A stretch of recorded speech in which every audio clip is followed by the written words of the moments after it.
Welcome back. So first, let's run through an example.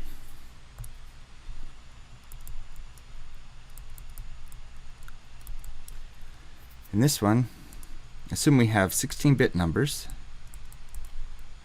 very common in computing. We will assume that the full scale range is -1 to 1. This is something we didn't really bring up when we first brought this up, but we have the ability to scale our samples in various ways, or interpret how they're scaled. For example, we tend to be used to doing fractional binary numbers as integers, but it's quite possible to do them as fractions. So just an aside over here, if we had 8-bit numbers, and for now I'll just go unsigned. No, not 8-bit, 3-bit. You know what? Let's just do 2-bit. It'll save time and save ink. 2-bit unsigned. So that's typically 0, 1,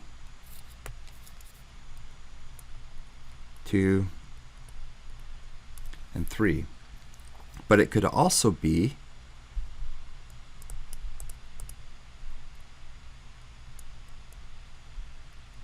0. Huh, that's novel. And this would be 1/4, 1/2, and 3/4.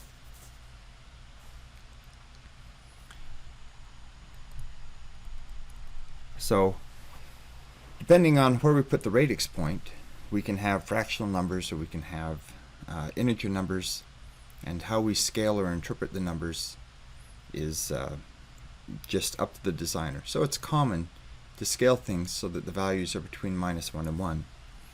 Now, when you have signed numbers, this actually has a little bit of an important difference, and that is we can never actually reach 1.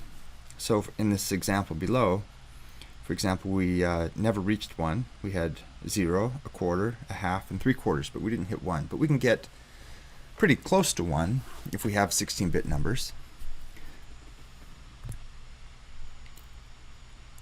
So we put our open paren on the right to show that we never actually quite hit 1, but up to 1. So in this case, how big is our delta going to be? Well, our delta is going to be 2, which is the RFS, or range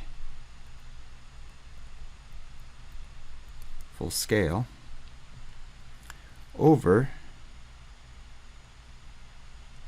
2 to the 16th.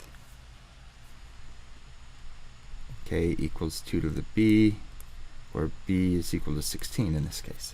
That's how many bits we have. So now our delta is going to be 2 to the -15th.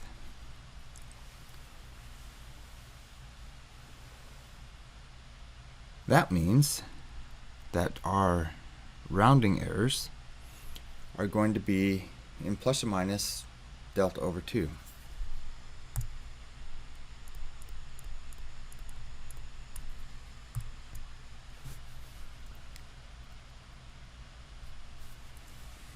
Okay, so one nice thing about this is zero mean.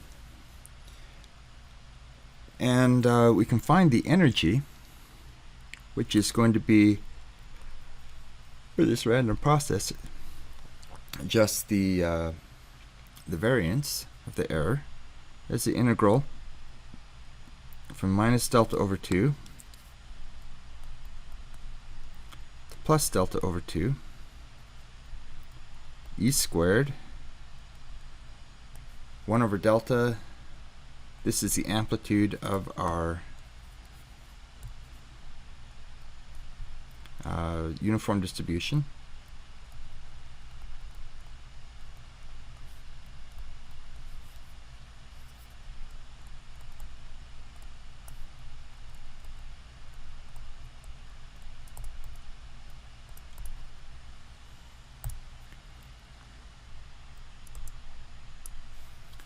dE.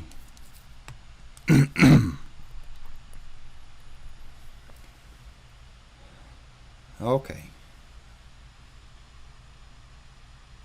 And that's just going to be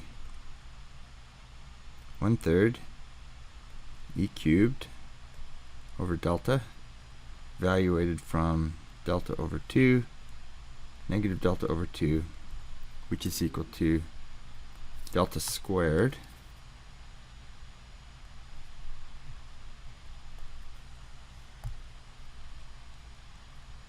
over 12. So now if we continue on with our example and say, what is this for our particular assumptions? So for delta as above, which is equal to the range full scale over 2 to the b,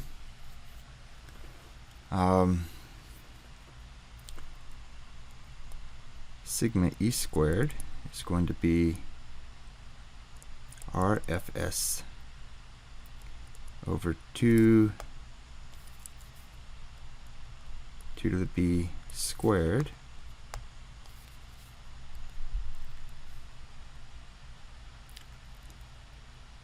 all over 12 should be range squared full scale over 2 to the 2b times 12.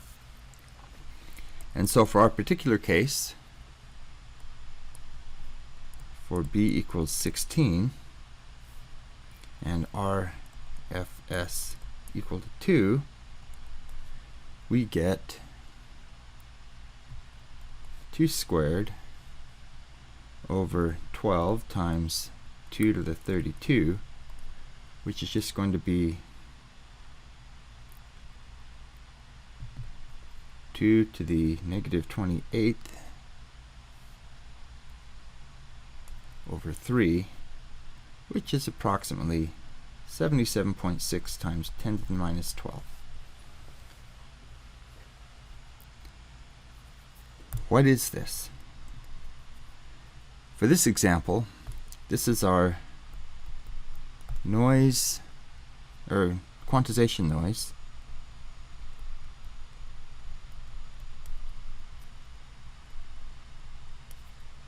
power. Okay, something very important that will jump out at you once I've said it. This is the quantization noise power. We made the assumption on the previous page that the signal was white, the noise was white and uniformly distributed, and that assumption was based on the rule that we had to have sufficiently close quantization points and the signals were varying rapidly enough that they crossed between samples multiple quantization levels. Under those assumptions, we got a quantization noise. But this quantization noise is not a function of the signal at all. You will always have this noise with this quantization, as long as you have a signal present that meets those basic rules. So,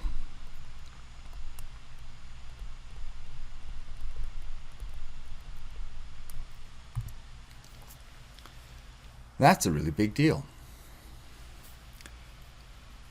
And it's really powerful, and it helps us to really see the impact of quantization noise without having to take into account specifics for different signals, different signal levels, and so on and so forth.